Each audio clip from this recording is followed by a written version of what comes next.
500 years ago, there were people on both sides of the Atlantic Ocean, but neither knew about the other. On the western side, our side, the people had reddish-brown skins and lived in huts or wigwams. On the eastern side, in Europe, the people were white-skinned. They had learned how to build houses and large sailing ships, but they still didn't know much about the rest of the world. In fact, most of them believed the earth was flat. Then one day, a map maker named Christopher Columbus had an idea. Do you know what? I think the world isn't flat at all. I think it's round like a ball. Did you hear what he said? Did you hear what he said? He said that the world is round. Oh, he's crazy. He's mad. He's insane. I think the world isn't flat at all. I think it's round like a ball. The world's as flat as the brim of your hat, and that is very plain. I know that I'm right, oh, I know that I'm right when I say that the world is round. Oh, I'm right, I'm right. My thinking is sound and I'll prove the world's round. It won't take very long. But it did take long, 7 long years, before Columbus could convince a king or a queen to let him try out his idea. Then Queen Isabella of Spain agreed to supply the ships and men for his trip. I will discover a shortcut to India and bring back some of the great wealth I find there. And I can do it, for I know the world is round.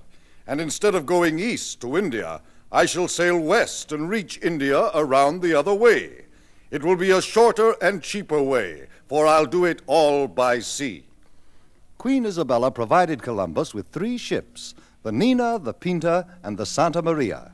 And on August 3rd, 1492, they set sail across the unknown Atlantic. High on the foaming tide, over the ocean, onward our ships will ride, onward, my sailors. Far from our homes we fled, we fear what lies ahead. Turn back, Columbus, turn back, Columbus. Though stormy winds do blow, forward these ships must go. Round is the world I know, onward, my sailors.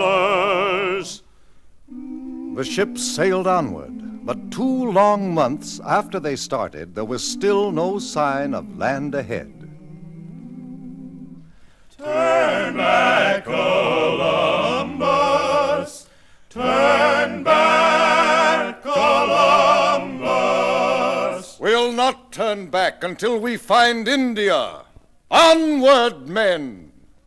By October 10th, the sailors and the crew were ready to take matters into their own hands. If Columbus won't do as we ask, we'll put him in chains. And we'll turn the ships around ourselves. Wait! Have you heard? One of our men has just seen a branch in the ocean. What of it? It had fresh berries on it. That means we're near land. Hooray! 2 days later, the ships reached land, and Columbus and his crew saw the people with reddish-brown skins who lived there. Oh, I think it is rather surprising that they should have reddish-brown skins. But now since we have landed in India, then these people must be Indians. Tall Indians tall, small Indians small, little-sized, middle-sized babies and all Indians all. Oh, in France there dwell nothing but Frenchmen. In Finland dwell only the Finns. And I've proved that we've landed in India, since here dwell all these brave Indians.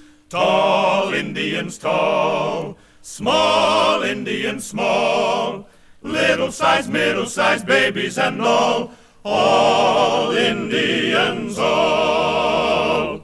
We'll call this part of India San Salvador, and I take possession of it in the name of the King and Queen of Spain. The people Columbus called Indians were very friendly, and they gave Columbus and his men many gifts, but not the rich jewels and gold for which they had come. For Columbus really wasn't in India at all. He was on one of the islands off the coast of America. But because of Columbus's mistake, the natives of America have been called Indians ever since. Columbus visited other islands near San Salvador, looking for the great wealth of India. And then he and some of his men returned to Spain. Hooray! Hooray for Admiral Christopher Columbus! Columbus had no trouble getting ships and men for his second voyage, but he still hadn't the slightest idea that he was headed for the vast continent of America, and that he would have had to cross it and sail over the Pacific Ocean before he could reach India by traveling west. On this second trip, the men were no longer afraid. Fear not the foaming tide, fear not the ocean. There's land on the other side. Onward, my sailors. We know what lies ahead. No more this sea we dread.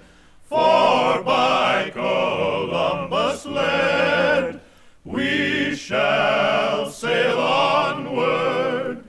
The men of Europe were no longer afraid of the ocean. Columbus made 2 more voyages, and other explorers followed. But each year on October 12th, we celebrate Columbus Day, the anniversary of that day in 1492, when Columbus first sighted the land of the New World, America. He was right, he was right, he was right.